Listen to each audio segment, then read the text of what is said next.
Selamat datang di Riset Pasar Mingguan dari Fullerton Markets. Mari kita selami tren dan wawasan pasar terbaru. Microsoft nyaris terhindar dari kerugian 8 minggu berturut-turut. Ditutup naik 0,7% untuk minggu ini, di $391 dan 26 sen, meskipun turun 7% untuk tahun ini.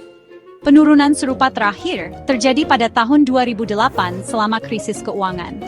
Kekhawatiran tentang tarif dan pemotongan biaya telah membebani saham, yang turun 16% dari puncaknya di bulan Juli 2024. Sementara Microsoft tetap menjadi pemain kunci dalam AI, dengan saham OpenAI dan investasinya di Azure, persaingan meningkat dari Amazon, Google, dan perusahaan rintisan seperti Wiz, yang diakuisisi Google seharga $32 miliar.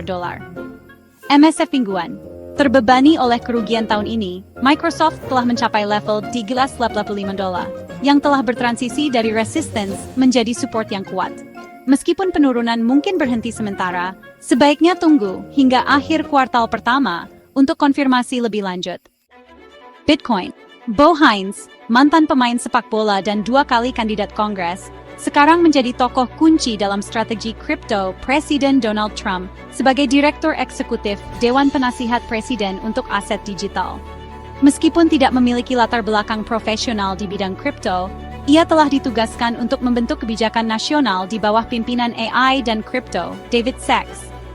Hines dan Sachs sedang bekerja untuk merombak regulasi kripto dengan cepat, dengan fokus pada pembongkaran operasi Choke Point 2.0, yang mereka lihat sebagai tindakan keras terhadap perusahaan aset digital.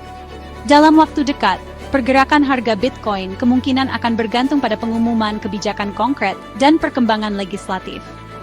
Investor sedang mengamati tindakan spesifik dari Departemen Keuangan dan regulator keuangan yang dapat memperjelas sikap pemerintah terhadap stablecoin, pengawasan bursa, dan adopsi institusional. BTC USD, kerangka waktu 4 jam. Setelah mundur dari level tertinggi sepanjang masa di $1,800, Bitcoin telah membentuk pola kelanjutan bearish.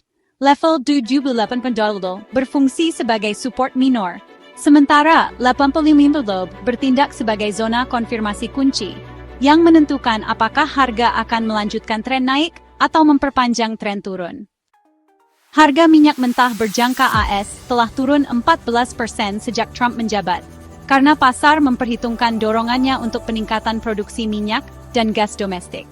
Menteri Energi Chris Wright mengatakan hal ini telah menyebabkan penurunan harga minyak, bensin, dan bahan bakar pemanas, yang menguntungkan konsumen. Namun, tarif Trump dan kebijakan OPEC telah menciptakan volatilitas, dengan WTI mencapai titik terendah $65 dan 22 sen pada tanggal 5 Maret setelah tarif baru 25% untuk Kanada dan Meksiko.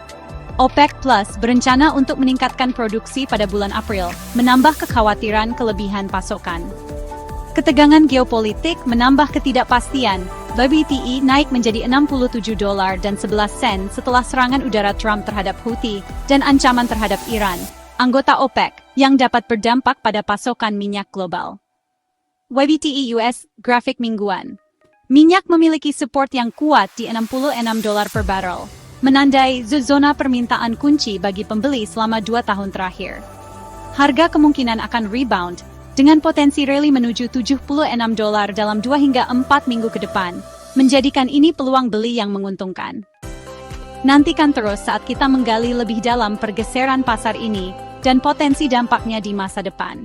Kami Fullerton Market.